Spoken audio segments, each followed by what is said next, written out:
कैसे है मेरे भाई लोग। अभी हम लोग अर्थ प्रेशर की डिस्कशन कर रहे हैं। एक सेशन मैंने इसका लिया है, उसमें हम लोगों ने अर्थ प्रेशर को समझा है and earth pressure at rest condition of retaining wall calculate किया है सिंपल मेथड से। थ्योरी ऑफ इलास्टिसिटी की हेल्प से हमने वो कैलकुलेट किया। लेटरल डायरेक्शन में स्ट्रेन को जीरो किया एंड देन लेटरल डायरेक्शन में जो स्ट्रेस डेवलप हो रही है वही वॉल पर एक्ट हो रही है। वॉल हमारा मूव नहीं कर रहा है। वॉल जो है ना, रिटेनिंग वॉल रेस्ट कंडीशन में है, रिजिड रिटेनिंग वॉल है, राइट। अगर retaining wall away from the backfill soil move कर रहा हो तो उस केस में lateral earth pressure rest condition वाले से कम होगी। अगर रिटेनिंग वॉल बैकफिल सॉइल की तरफ मूव कर रहा हो, टेंडेंसी है उसकी मूव करने की, तो उसकी वजह से lateral earth pressure on retaining wall rest वाले कंडीशन से ज्यादा होगी। रेफरेंस हमने क्या लिया? Retaining wall at rest. Active earth pressure जब वॉल मूव कर रहा हो away from the backfill soil, तो अर्थ प्रेशर जो लग रही है लेटरल अर्थ प्रेशर वो लेस होगी रेस्ट वाले कंडीशन से। और टुवर्ड्स बैकफिल सॉइल मूव कर रहा हो, अर्थ प्रेशर रेस्ट वाले कंडीशन में जो अर्थ प्रेशर थी उससे ज़्यादा होगी। रेस्ट कंडीशन वाला जो अर्थ प्रेशर था ई नॉट इज इक्वल टू के not into sigma Z. Sigma Z हमारा क्या था? कितना स्ट्रेस पॉइंट अंडर कंसिडरेशन, जहां पर हम लेटरल अर्थ प्रेशर निकालने जा रहे हैं तो वहां पर कितना स्ट्रेस एक्ट हो रही है वर्टिकल डायरेक्शन में due to weight above that point under consideration. तो वो बहुत ही सिंपल तरीका से हम लोगों ने कैलकुलेट कर लिया था, राइट। इस सेशन में हम लोग active earth pressure and passive earth pressure calculate करेंगे, जिसमें हमारा वॉल मूव कर रहा है away from the backfill soil and toward the backfill soil. Active and passive earth pressure. Because of the movement of wall, a block of soil mass adjacent to the retaining wall tends to break away from the rest of the soil mass, and due to this phenomenon, active passive earth pressure develops. बात समझ में आई? Retaining wall at rest different condition है। यहाँ पर wall की tendency है इधर या इधर। ये बैकफिल सॉइल है, आपका ग्राउंड सरफेस हो गया, बैकफिल सॉइल है। इसके तरफ रिटर्निंग वॉल जाने की टेंडेंसी जा सकता है, इधर से अगर लोड आप लगाओगे तो इधर जाने की टेंडेंसी हो जाएगी, इसके पास डिफॉर्मेशन इधर की तरफ होगी, राइट। इधर कोई चीज ऐसा रखा हुआ है कि जो इधर लोड लगा रहा है, या जो ना इधर खाली है, तो ये सॉइल मास जो ना इस रिटर्निंग वॉल पर इधर लेटरल डायरेक्शन में प्रेशर लगाएगी, जिसके कारण इसमें डिफॉर्मेशन होगी इधर, तो इसकी टेंडेंसी इधर तक जाने की है। तो कंडीशन आ रहा है तो इधर की जाने की टेंडेंसी होगी, तो उस समय जो लेटरल अर्थ प्रेशर लग रहा है that is called active earth pressure. जब इसकी टेंडेंसी इधर की तरफ जाने की है, इधर से कोई फोर्स लगा रहा है, तो इधर जाने की अगर टेंडेंसी है तो इधर क्या हो गया, इधर जो ना इस पर जो लेटरल अर्थ प्रेशर लगेंगे that is called passive earth pressure. Active वाला जो है ना रेस्ट वाले कंडीशन से कम होगा, पैसिव वाला रेस्ट वाले कंडीशन से ज्यादा होगा। उसी को समझेंगे, राइट।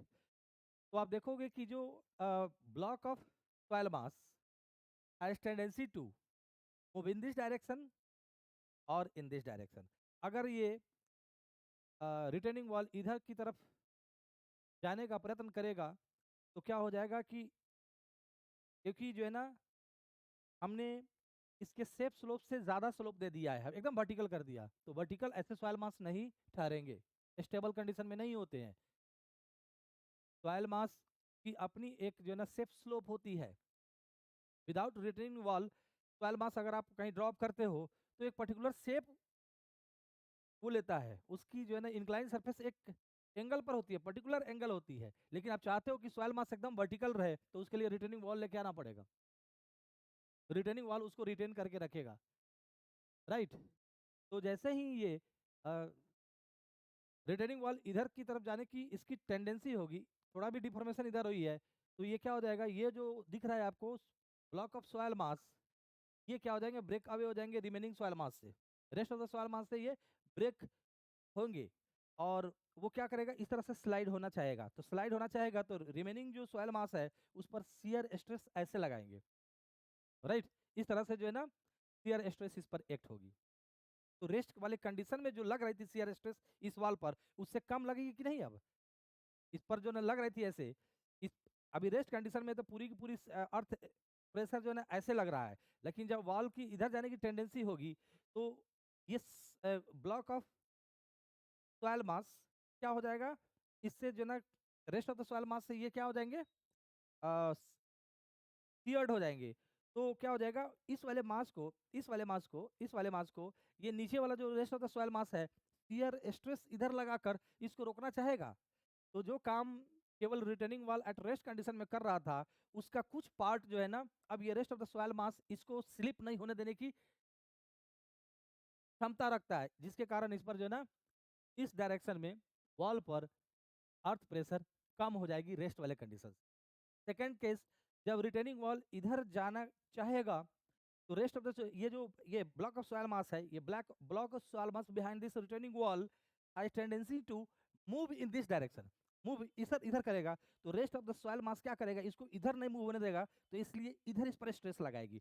यानी कि अब क्या हो गया, इस वाले कंडीशन में जो रेस्ट कंडीशन था उसमें जो लेटरल अर्थ प्रेशर लग रहा था इस रिटर्निंग वॉल पर, अब ये क्या करेगा, रेस्ट ऑफ द सॉइल मास इसको जो है ना इधर जो लगा रहा था इसका कंपोनेंट इधर आ जाएगा, जिसके कारण रेस्ट वाले कंडीशन से जो अर्थ प्रेशर की वैल्यू पैसिव के केस में बढ़ जाएगी।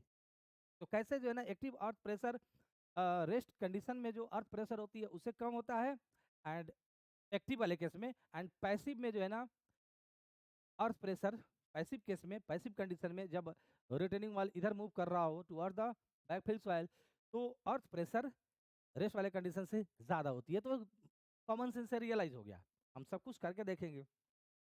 एक्टिव अर्थ प्रेशर को डिस्कस कर लेते हैं। When wall moves away from the soil, the block of soil has a tendency to move downward, है ना? Block of soil has a tendency to move downward. Hence, shear stress is mobilized on the soil mass, right?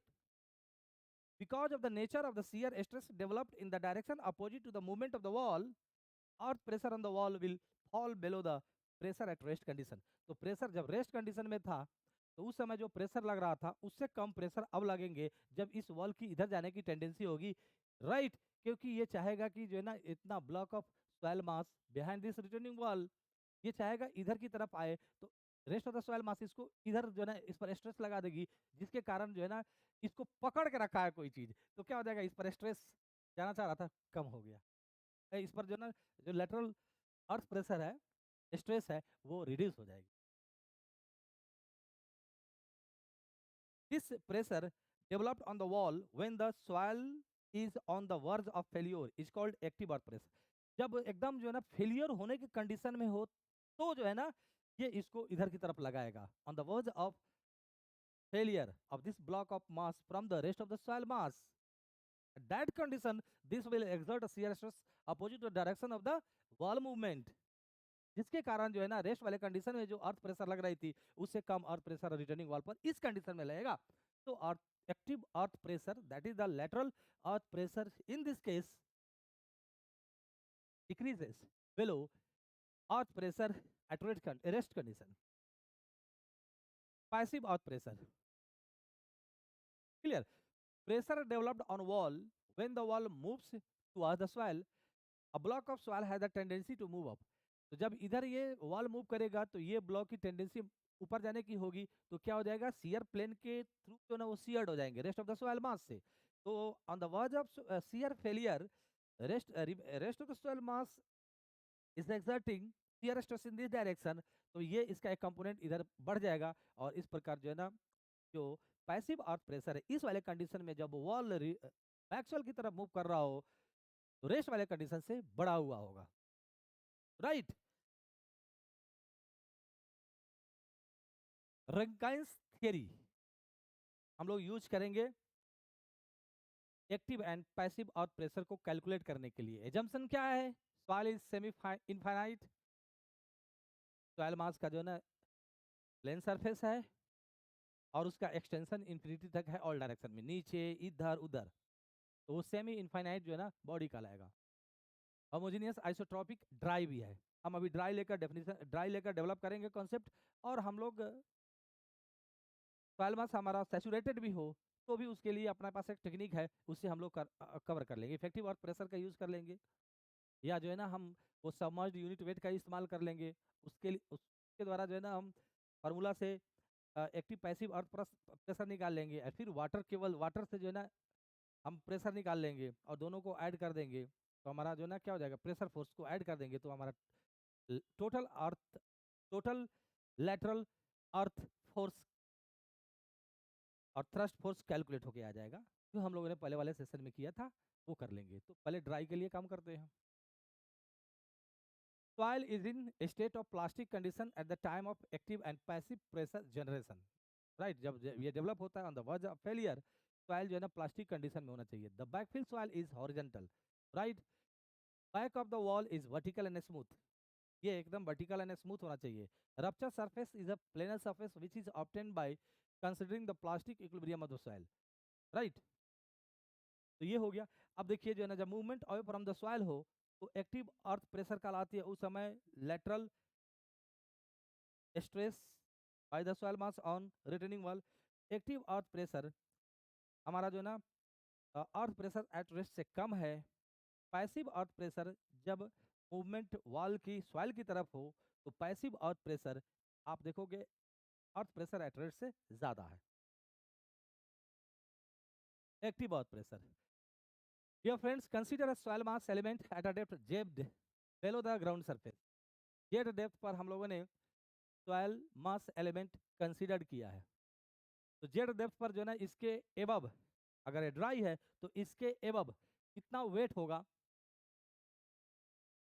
Weight upon area, that is the sigma Z.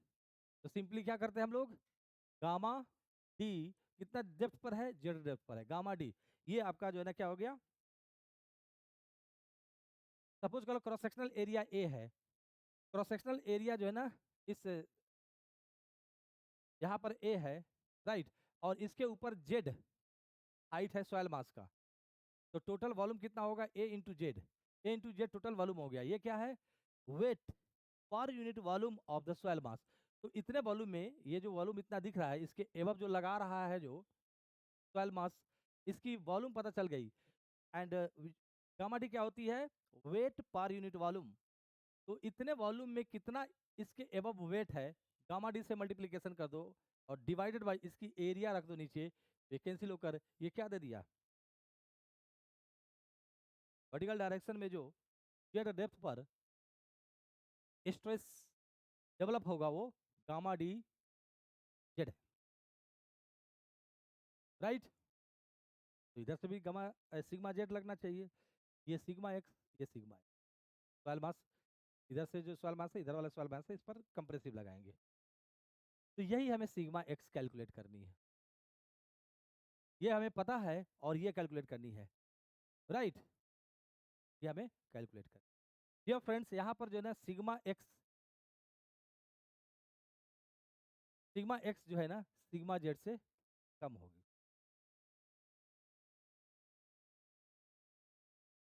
तो ये हमारा जो है ना क्या हो गया,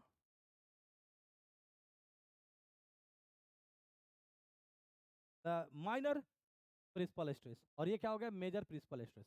कैसे पकड़ में आया कि ये प्रिंसिपल स्ट्रेस है, क्योंकि इस प्लेन पर केवल नॉर्मल स्ट्रेस लग रहा है, तो दिस इज प्रिंसिपल प्लेन। इस प्लेन पर केवल नॉर्मल स्ट्रेस सिग्मा जेड लग रहा है, so this is also principal plane. इस पर लगने वाला स्ट्रेस प्रिंसिपल स्ट्रेस, इस पर लगने वाला principal stress, sigma Z is greater than sigma X. इस डायरेक्शन में ये स्ट्रेस क्यों लगा, क्योंकि ऊपर से दबाया जा रहा है, इसीलिए इस डायरेक्शन में, इस साइड में जो सॉइल मास है इस पर स्ट्रेस लगाएगा।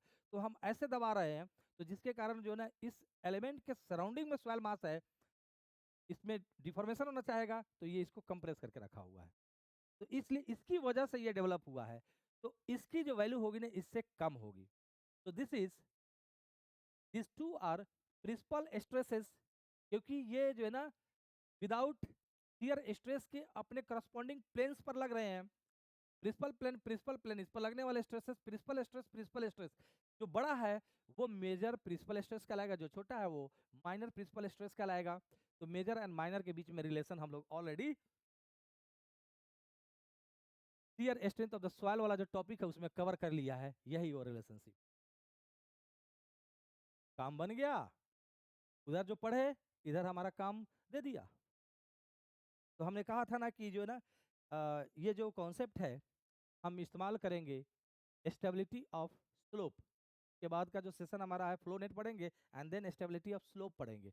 तो उसमें है एंड जो है ना अर्थ प्रेशर कैलकुलेट करने के लिए जो रिटर्निंग वॉल है उस पर अर्थ प्रेशर कैलकुलेट करने के लिए भी इस कॉन्सेप्ट का इस्तेमाल करते हैं। तो dear students, minor principal stress जिसे हम सिग्मा 3 बोलते हैं, जो यहाँ पर हमारा सिग्मा एक्स है और यही हमारा पी ए है। लेटरल जो स्ट्रेस है यही इस वॉल पर लगेगा।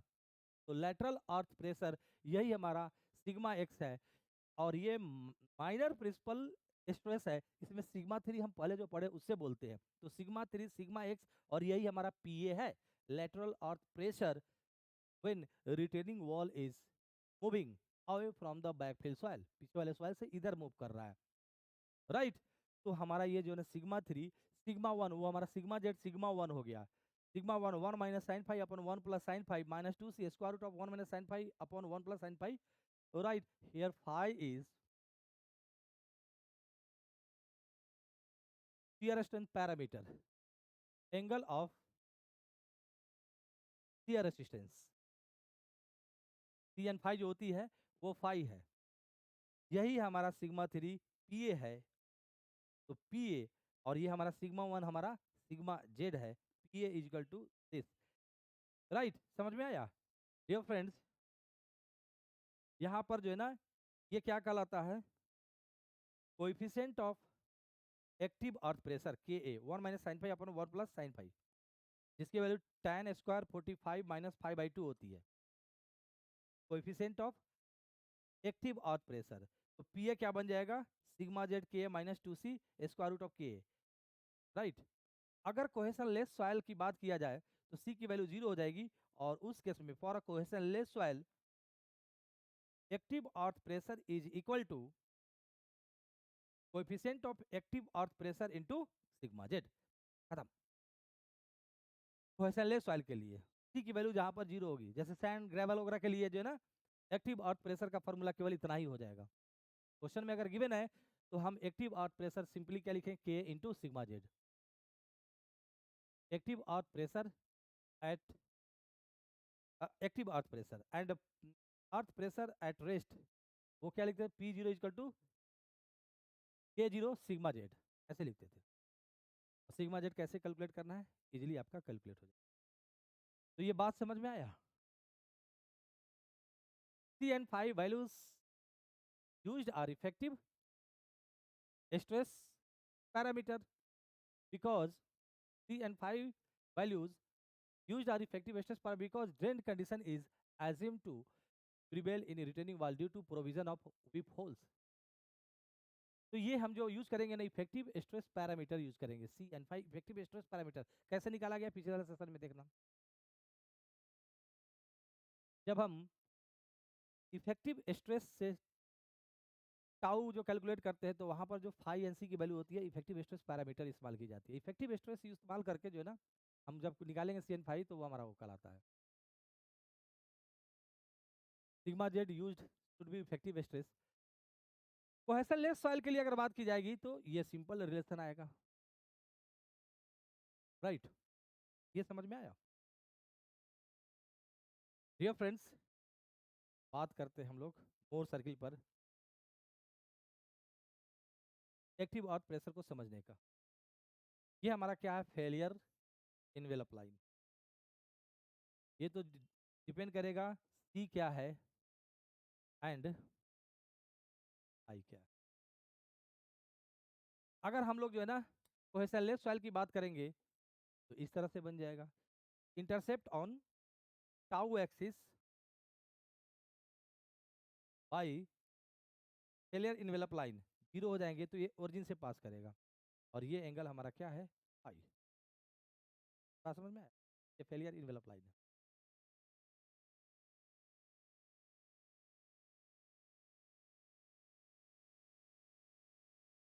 रेस्ट कंडीशन की अगर बात करते हैं तो रेस्ट कंडीशन में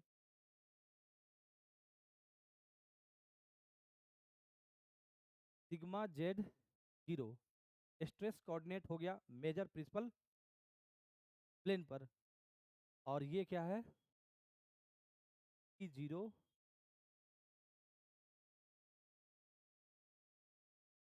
earth pressure at rest, more circle हमारा ये बना, और कहीं भी फेलियर प्लेन नहीं थी, है ही नहीं, उसमें कोई चांस ही नहीं है फेलियर प्लेन बनने का, स्टेबल कंडीशन में है। लेकिन जैसे जैसे आप जो है ना इस वाल जो है ना वाल की जो है ना डिफॉर्मेशन होगी, तो वाल डिफॉर्म होगा, तो एक ऐसा कंडीशन आएगा कि जो है ना अब जो है ना block of soil mass rest of soil मास से अलग होंगे, शियर फेलियर होगी, रप्चर प्लेन फॉर्म होंगे, on the verge of shear failure of block of soil mass behind the retaining wall from the remaining soil मास। आपको क्या घटना मिलेगा, एक रप्चर प्लेन मिला ना, तो रप्चर प्लेन मिला तो कैसे मिला वो, तो सिग्मा जेड की वैल्यू चेंज नहीं होगी, ऊपर से जो लोड है वो तो लोड तो है ही, बाल अगर हमारा इधर मूव होने की इसकी टेंडेंसी है तो डिफॉर्म हो रहा है, डिफॉर्म हो रहा है, तो उससे सिग्मा जेड ऊपर सॉइल मास जिस जो पॉइंट अंडर कंसिडरेशन उसके एबव का लोड थोड़ी ना कम हो रहा है, सिग्मा जेड तो कम नहीं हो रहा, कम क्या हो रही है, लेटरल डायरेक्शन में जो अर्थ प्रेशर है वो रिड्यूस हो रहा है, तो वो रिड्यूस हो रहा है तो रिड्यूस होके ये वैल्यू बन गया, अभी भी रैप्चर नहीं हुआ, क्योंकि अब हमारा क्या है, मोर सर्किल ये बन गया, मोर सर्किल क्या बना, this is this is new more circle.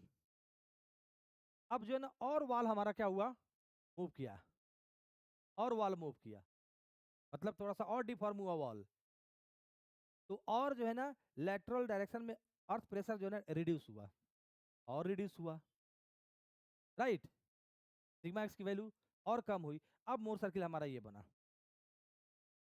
अभी भी रप्चर नहीं होगा, सॉइल मास में किसी प्रकार का जो है ना शियर फेलियर होने की टेंडेंसी नहीं आई है, अब थोड़ा सा और मूव किया तो कहानी कुछ ऐसा हो जाएगा कि भाई सॉइल मास ये मोर सर्किल बन गया, राइट, और ये जो है ना हमारा वही है active earth pressure on the verge of shear failure of backfill soil, ये, और देखो यहाँ पर जो है ना आपको क्या मिला, इस वाले पर आपको ये मोर सर्कल मिला, बिकॉज इस वाले लैटरल अर्थ प्रेशर पर ही फेलियर होगी, वो कौन जस्टिफाई किया है, बिकॉज इस और इस पॉइंट को मिलाता हुआ डायमीटर से जो बना हुआ मोर सर्किल है फेलियर इनवेलप को टच कर रहा है, टच करता हुआ होना चाहिए, ये है आपका जो है ना टचिंग पॉइंट, और फ्रेंड्स जो है ना ये, तो इस प्रकार जो है ना ये वाली जो वैल्यू हो जाएगी, ये वाली वैल्यू हमारा जो है ना ये जो वैल्यू है यही पी है, कैसे मिला, इसलिए जो है ना एक्टिव अर्थ प्रेशर की value earth pressure at rest वाले कंडीशन से कम होगी, बात पूरी समझ में आ गई, तो ऐसा ले सॉइल के लिए ये एक्सप्रेशन है, सिग्मा जेड कैसे निकालेंगे, इजीली कैलकुलेट कर लेंगे, के 1 - sin⁵ अपॉन 1 + sin⁵ है, या tan square 45 - 5/2, passive earth pressure है, पैसिव अर्थ प्रेशर में क्या होगा, in case of movement of wall towards the soil mass soil experience a uniform compression in the horizontal direction, hence the value of sigma x increases from its original value, that is at rest condition से अब इसकी value बढ़ेगी,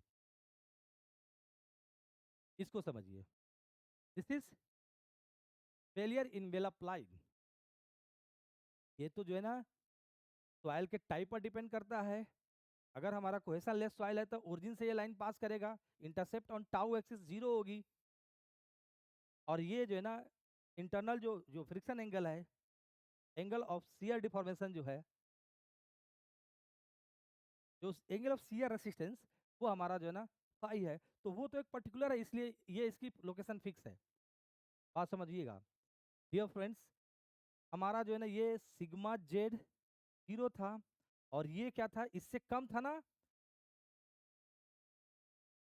earth pressure at rest condition, ये 0 था, और इस प्रकार ये मोर सर्किल हमारा बना था। कहीं जो है ना रप्चर होगी ही नहीं, क्योंकि जब तक ये टच नहीं करेगा तब तक होगी नहीं। तो हम क्या कर रहे हैं, अब हमारा रिटेनिंग वॉल बैकफिल सॉइल की तरफ मूव कर रहा है, राइट।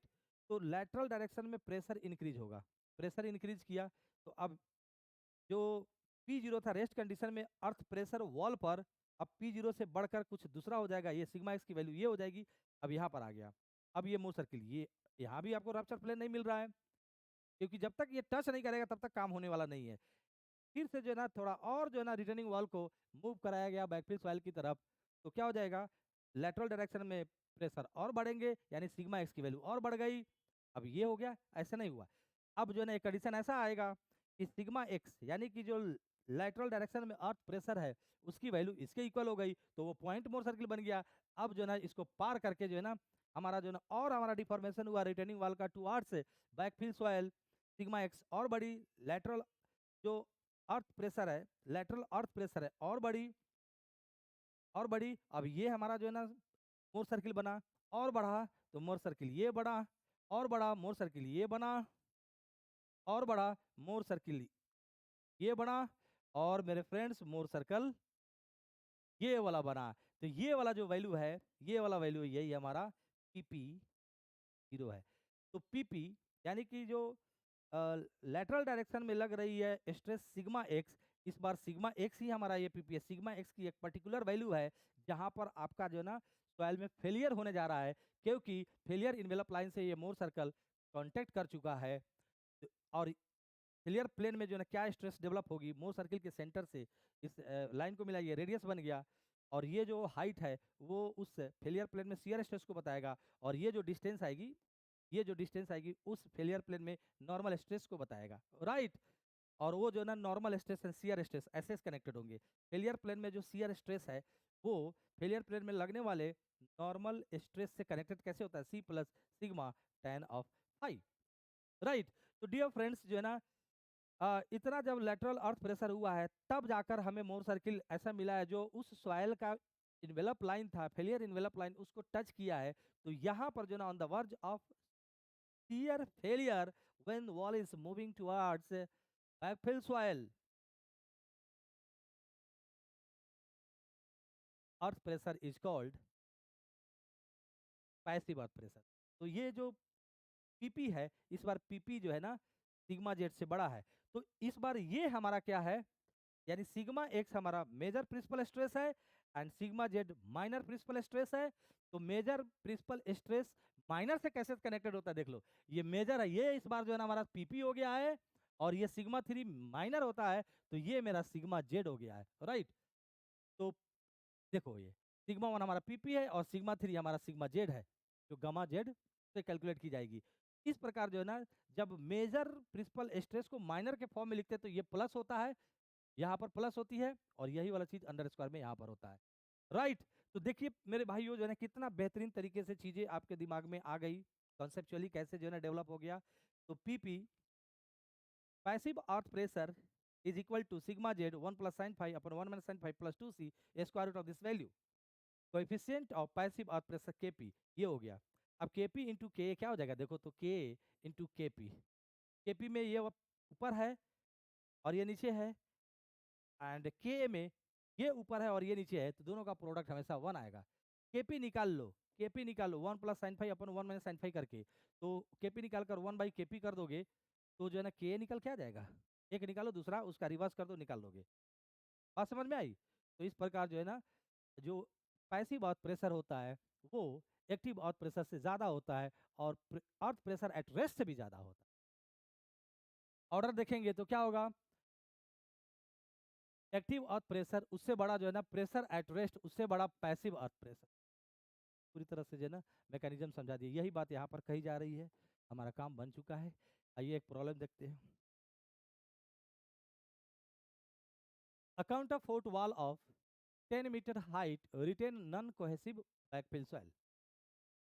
नॉन कोहेसिव सॉइल है, सी की वैल्यू क्या हो जाएगी 0। The ward ratio and angle of internal friction 0.7 and 30 degree in loose state and they are 0.4 and 40 degree in dense state. Wide ratio and angle of friction. Calculate and compare the active and passive earth pressure in both cases. Take a specific gravity Gs is equal to 2.7, right? तो dense हो या loose हो उससे specific gravity से कोई मतलब नहीं है, क्योंकि ये specific gravity of soil particles है। तो पार्टिकल्स अलग हो या कम हो उससे जो है ना वेट पर कोई फर्क नहीं पड़ेगा, राइट। तो इसलिए ये जो है ना चेंज नहीं होने वाला होता है, जीएम चेंज होने वाला होता है, ठीक है। गिव योर कमेंट, क्योंकि उस जीएम जो है ना वाट रेशियो पर डिपेंड करता है, मॉइस्चर पर डिपेंड करता है, वाटर कंटेंट पर डिपेंड करता है। ये जो है ना किसी चीज पर डिपेंड नहीं करता, ये बस सॉलिड पार्टिकल से कनेक्टेड जुड़ा हुआ है। सॉलिड पार्टिकल का जो है ना जो है ना किस प्रकार से वो अरेंज हो रहा है, वार्ड स्पेस कितनी आ रही है, उससे इसको कोई मतलब नहीं है।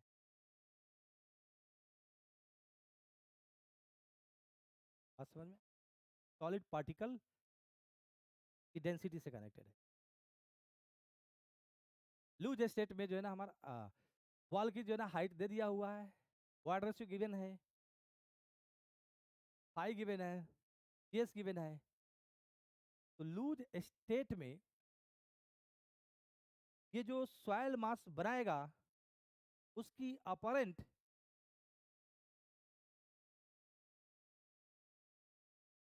स्पेसिफिक ग्रेविटी क्या होगी, ड्राई कंडीशन में है। तो यही फॉर्मूला है ना, G S plus S T upon 1 plus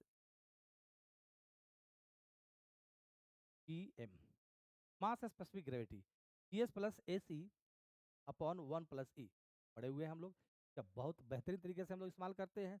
जब ये सॉइल मास बना तब उसकी स्पेसिफिक ग्रेविटी क्या होगी, ड्राई कंडीशन में है ये टर्म गायब, डिग्री ऑफ सेचुरेशन क्या हो जाएंगे, 0 हो जाएंगे। तो जी एस अपॉन 1 प्लस ई हो जाएगा, G S absolute specific gravity और जो दिया हुआ है,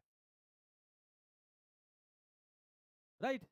तो ड्राई कंडीशन में सॉइल मास की स्पेसिफिक ग्रेविटी हमारा जी एस अपॉन 1 प्लस ई हो जाएगा। ये स्पेसिफिक है ड्राई कंडीशन में। तो ड्राई कंडीशन में unit weight upon unit weight of water यही होती है जीएम। तो ड्राई कंडीशन में यूनिट वेट क्या हो जाएगी, पर यूनिट वॉल्यूम ड्राई सॉइल मास कितना वेट रखता है वो कैलकुलेट हो गया, राइट। के की value coefficient of active earth pressure 1 minus sine five upon 1 plus sine phi, यहाँ से ये कैलकुलेट होके आ गया, केपी निकल के आ गया, राइट। 10 मीटर जो है ना वॉल की हाइट है। तो फ्रेंड्स जो है ना एक्टिव अर्थ प्रेशर ऊपर जो है ना सिग्मा जेड 0 होती है, तो पीए भी 0 होगा, सिग्मा जेड बढ़ रहा है, राइट। तो पीए भी बढ़ेगा, 0 से इंक्रीज करके इतना मैक्सिमम हो जाएगा ये वॉल पर। इस तरह से बॉटम पर मैक्सिमम एक्टिव अर्थ प्रेशर लगाएंगे, ऊपर जो है ना कम लगेगा, धीरे धीरे एक्टिव अर्थ प्रेशर बढ़ेगा, क्योंकि वेट धीरे धीरे नीचे गहराई में जाएंगे, पॉइंट पर वेट बढ़ती चली जा रही है। अब पॉइंट के एबव जो है ना आपका मास बढ़ते चल रहा है सॉइल बेंच का। तो यहाँ से आप क्या निकालोगे, ये जो गामा डी निकाले हो ड्राई सॉइल मास है, तो ड्राई सॉइल मास यहाँ पर सिग्मा जेड कितना दे देगा, सिग्मा जेड गामा डी, और कितने डेप्थ में आए हो, एच डेप्थ में। तो वही यहाँ पर सिग्मा जेड क्या हो जाता, 0 हो जाता, धीरे धीरे बढ़ेंगे तो एच बढ़ेगा, तो सिग्मा जेड हमारा बढ़ते जाएगा। तो सिग्मा जेड बढ़ा, सिग्मा जेड में आप के ए से मल्टीप्लाई कर दिया, तो ऐसा लेस सॉइल है, तो जो है ना एक्टिव अर्थ प्रेशर क्या हो जाएगा, के इंटू सिग्मा जेड। तो ये वाला आपका वैल्यू कैलकुलेट होकर आ गया, के ए गामा डी एच, ये वाली वैल्यू, राइट। डियर फ्रेंड्स, अगर यूनिट लेंथ ले लिया जाए रिटेनिंग वॉल का, तो फ्रेंड्स जो हमारा ये जो प्रेशर पिच बना इसकी वॉल्यूम क्या बताएगा, force acting on this retaining wall per unit length of retaining wall. तो इसकी वॉल्यूम क्या हो जाएगी, हाफ इंटू दिस, एरिया निकालो इसको, इसकी half into this into height, ये एरिया ऑफ ट्रायंगल हो जाएगा फेस इंटू इसके अंदर डेप्थ कितनी है, मतलब ये विड्थ कितनी है, रिटेनिंग वॉल की विड्थ कितनी है, 1 है। तो फ्रेंड्स जो है ना आप active earth pressure force calculate कर लिए, half K A gamma D H, ये तो हो गया हाफ बेस इंटू हाइट, तो एच स्क्वायर, ये एरिया निकल गई इंटू, तो this is active earth pressure force. कहाँ से ये पूरा रिजल्टेंट निकाल लिया आपने, कहाँ से एक्ट करेगा ये ट्रेंगुलर है ना, तो सीजी से पास करता रहेगा, पास करेगा सीजी से, तो सीजी का जो है ना लोकेशन क्या हो जाएगा, h/3 from the base of this retaining wall. तो हमने क्या कर लिया, एक्टिव अर्थ प्रेशर इतना कैलकुलेट कर लिया। पैसिव अगर आपको निकालना हो तो पैसिव अर्थ प्रेशर के लिए कोई दिक्कत नहीं है, सिंपली जो है ये इसके जगह पर के के जगह पर केपी यूज कर लो, पैसिव अर्थ प्रेशर कोएफिशिएंट, तो पैसिव अर्थ प्रेशर निकल। सेकेंड केस हमारा डेंस स्टेट है, डेंस स्टेट है तो क्या हो जाएगा, वार्ड रेशियो क्या हो जाएगी भाई, कम हो जाएगी, क्लोज क्लोज सॉइल पार्टिकल्स आ गया, तो वॉल्यूम ऑफ वायर जो है ना कम हो जाएगी with respect to volume of soil particles, volume of wire upon volume of solid particles, तो वो हमारा जो है ना वायर रेशियो होती है, वायर रेशियो जो है ना क्या हो जाएगी, कम हो जाएगी डेंस स्टेट में। यहाँ से जो है ना हमने ट्राई यूनिट वेट कैलकुलेट कर लिया, वो हमारा कैलकुलेट हो गया, वो क्या हो जाएगा, बढ़ जाएंगे अब वॉल्यूम में ज़्यादा जो है ना सॉइल मास आएंगे, सॉइल का मास आएगा, वेट आएगा, के केपी निकाल लिया, पीए निकाला, तो पीए जो है ना हमारा जब गामा डी बढ़ा है, ये ऑटोमेटिक के की वैल्यू देख लो क्या है, के ए, क्योंकि ये भी चेंज हो रही है ना, फाई जो है ना हमारा चेंज हो रहा है, तो फाई के चेंज होने से हमारा के जो है ये इतना हो गया, फिर जब हमने मल्टीप्लाई किया ये किया तो हमारा 205 के आया है, और पीपी हमारा जो है ना,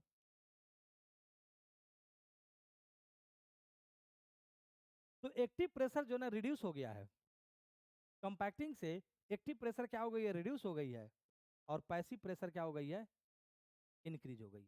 अब इसे रियलाइज भी कर सकते हो, जब कंपैक्ट करेंगे सॉइल को तो उसकी वाइड रेशियो क्या हो जाएगी, कम हो जाएगी, वॉल्यूम ऑफ वाइड पर unit volume of soil particles, वो क्या हो जाएंगे, सॉलिड पार्टिकल्स, सॉलिड, तो वो क्या हो जाएगा, कम हो जाता है कंपैक्टिंग से।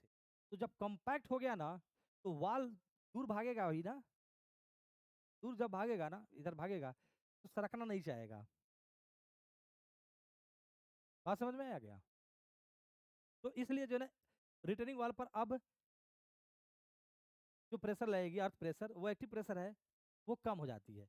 लेकिन जब कंपैक्ट हो गया है और वाल जो है ना सॉइल मास की तरह मूव कर रहा है, तो उसको वो डिफॉर्म कराएगा, तो डिफॉर्म कराने के समय तक, समय बैकफिल सॉइल जो है ना उस पर लेटरल डायरेक्शन में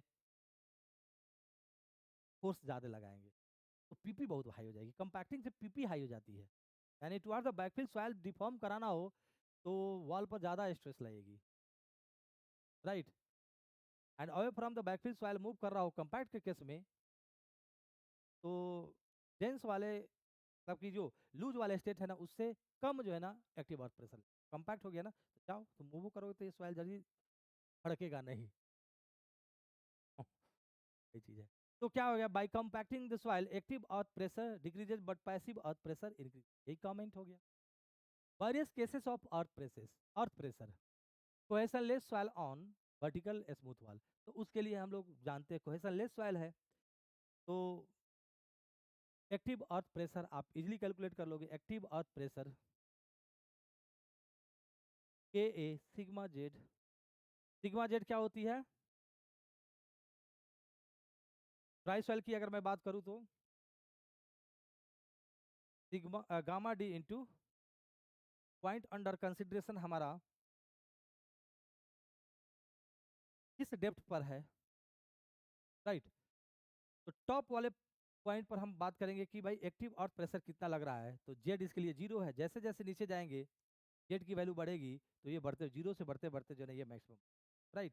तो this is active earth pressure distribution on retaining wall, active earth pressure distribution.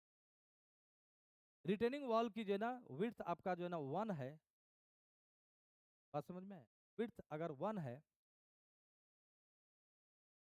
तो फ्रेंड्स जो है ना ये जो प्रेशर प्रिज्म जो बनने वाला है, इस प्रेशर इधर भी होगा ना वॉल, तो प्रेशर प्रिज्म जो बनेगा, इस प्रेशर प्रिज्म की जो वॉल्यूम होगी that is called active earth pressure force. तो एक्टिव अर्थ प्रेशर फोर्स क्या हो जाएगा, half into this height, half K A gamma D, ये हाइट यहाँ पर कितना है, एच है ना ये डेप्थ, तो एच स्क्वायर ये हो जाएगा, किधर से ये हो गया आपका इसका एरिया इंटू अंदर कितना विड्थ है रिटर्निंग वाल का 1, जितना दिया हुआ बी दिया हुआ तो बी रख लो। This is active earth pressure force, ये एक्ट किधर से करेगा, through the CG of this pressure prism, CG of pressure prism जो है ना बेस से h/3 हाइट पर हो। क्लियर, समझ में आ गई सब कुछ। इसी प्रकार जो है ना पैसिव अर्थ प्रेशर भी आप यही डिस्ट्रीब्यूशन इसी तरह उसका भी होगा, के के जगह पर केपी होगा, बस। Submerged cohesionless soil on vertical smooth wall, अब सबमर्ज्ड है, ठीक है, यानी कि पूरी की पूरी सॉइल मास जो है ना जो रिटेन किया जा रहा है इस रिटेनिंग वॉल से, वो सैचुरेटेड कंडीशन में। बात समझ में आया। तो आपको करना क्या है फ्रेंड्स, सिग्मा जेड जो आप रख रहे हो वो सिग्मा जेड क्या हो जाएगा, वो सिग्मा जेड हम कैलकुलेट करेंगे। तो सबमर्ज है तो सैचुरेटेड सॉइल मास होंगे, saturated soil mass into Z, किसी पॉइंट पर मैं जेड डेप्थ पर निकाल रहा हूं, तो ये हो गया टोटल वेट, टोटल वेट जो है ना वेट पर यूनिट एरिया इस पॉइंट पर कितना लग रहा है, saturated soil mass into Z. Actual में होती क्या, कैसे निकालते हैं हम लोग जो है ना, यहाँ पर स्ट्रेस कैसे निकालेंगे, इसके ऊपर के वेट के द्वारा। हमें पता है कि जो यूनिट वेट होती है वो क्या होती है, वेट पर यूनिट वॉल्यूम। तो इसके एवं वॉल्यूम कितना है, क्रॉस सेक्शनल एरिया अगर ए कंसीडर किया और ये जो हमारा जेड है तो वॉल्यूम कितनी होगी, एजेड हो गई। तो एजेड वॉल्यूम में कितना वेट आएगा वही यहाँ पर एग्जर्ट किया जा रहा है कि इसके ओवर के सॉइल मास के द्वारा। तो इधर इसके एवं सॉइल मास सैचुरेटेड है, तो saturated unit weight into area into Z और डिवाइडेड बाय एरिया, तो एरिया से एरिया कैंसिल हो गया, तो हमने वेट अपॉन एरिया कर दिया, स्ट्रेस निकल गया। तो गामा सेट जेड, ये वाला जो आपका सॉइल मास है, ये सॉइल मास सपोज करो वाटर बॉडी में रखा हुआ है, तो उस पर जो है ना बायंसी फोर्स भी लगेगी। तो यहाँ पर जो सिग्मा जेड है, अब सिग्मा जेड केवल वेट के इक्वल नहीं है, उसमें से ऊपर जो लग रहा है बायंट फोर्स उसको निकालो।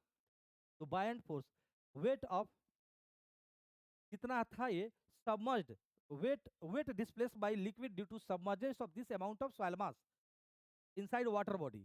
तो gamma water into A into Z, right, divided by A, तो ये कैंसिल हो गया, gamma set minus gamma water into Z, ये मॉडिफाई हो गया सिग्मा जेड। जब हमारा सबमर्ज कंडीशन हो तो सिग्मा जेड ये लगेगा, यानी कि यहाँ पर जो है ना जो लगेगा ना वो gamma set minus gamma water into Z amount का स्ट्रेस वर्टिकल डायरेक्शन में लगेगा। तो इसके कारण जो है ना इस डायरेक्शन में स्ट्रेस डेवलप होगी, के से मल्टीप्लाई कर दो तो ये हमारा पीए बन गया, के पी से मल्टीप्लाई कर दो तो ये मेरा पीपी बन गया। लेकिन फ्रेंड्स इसके अलावा यहां से लेकर यहां तक वाटर है तो इस पॉइंट पर इस डायरेक्शन में सिग्मा जेड लग रही है तो इस डायरेक्शन में कितना लगा, पीए और PP, depending upon the direction movement of this retaining wall, active earth pressure और पैसिव अर्थ प्रेशर। लेकिन केवल पानी को कंसीडर किया जाए तो पानी के केस में यहाँ पर जेड डेप्थ पर जो प्रेशर लगती है वो आपको पता है, गामा वाटर जेड, रोजी इसमें शामिल है, रोजी एच, रोजी जेड।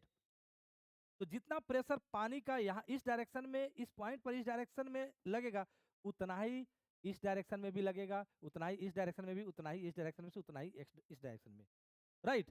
तो वाटर के द्वारा इस डायरेक्शन में अर्थ प्रेशर वाटर प्रेशर कितना लगा, ये इतना, जितना डेप्थ पर जितना था ना ये उतना ही इधर भी लगेगा ये, तो ये हो गया।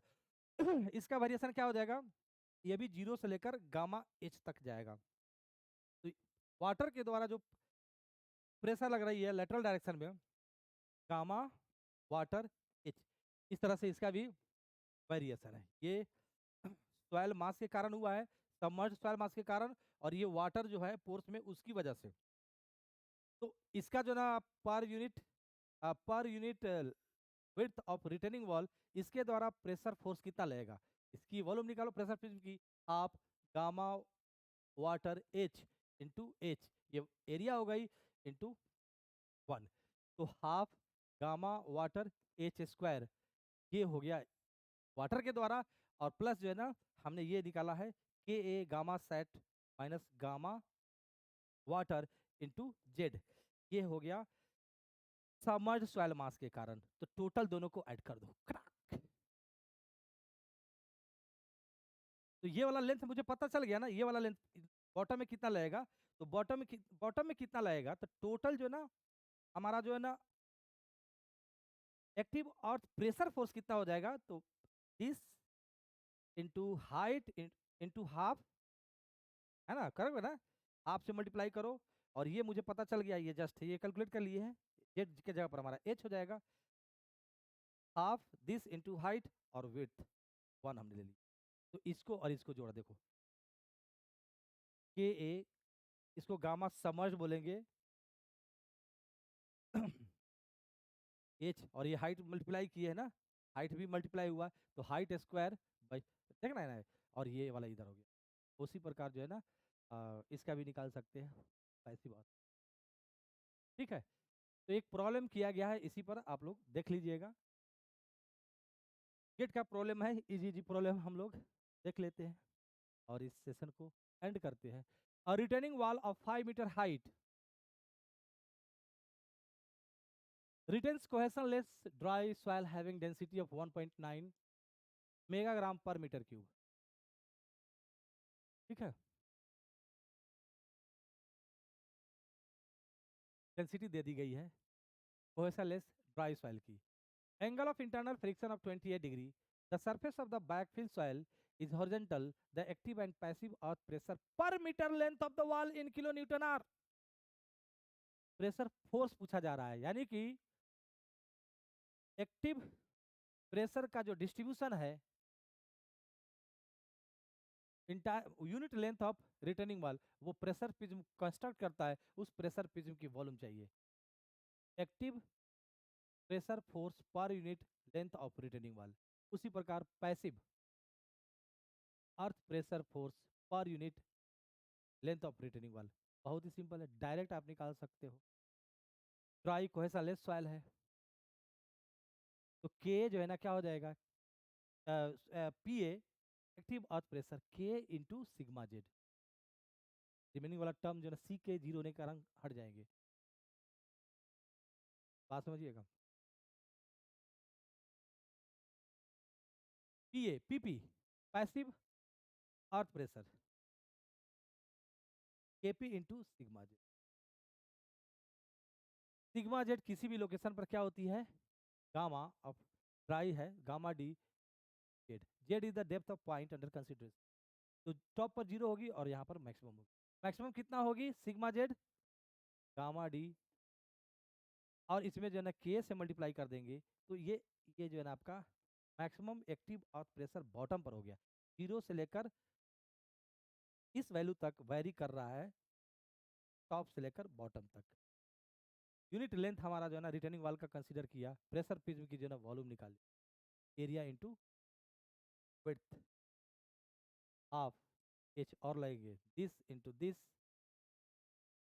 इंटू हाफ, और अंदर जो है ना गहराई 1 है, तो क्या हो जाए half K A Y D H square, this is active earth pressure force, खत्म, निकल गया। पैसिव अर्थ प्रेशर निकालना हो तो पैसिव में ये के पी कर देना है,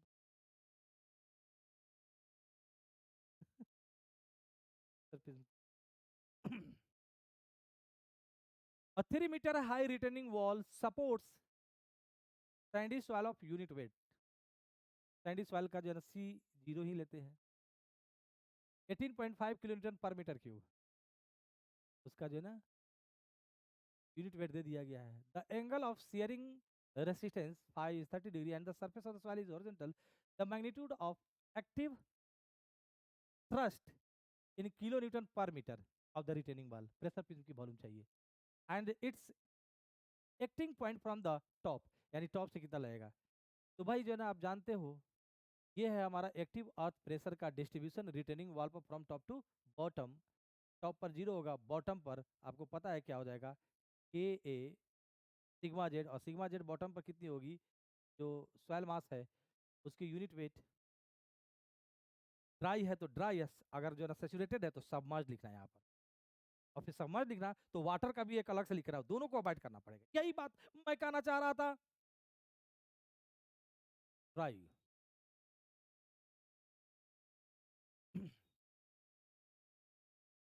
एच ये हो गया, ये वाला ट्रायंगल का ये वाला जो है ना लेंथ हमारा ये हो गया.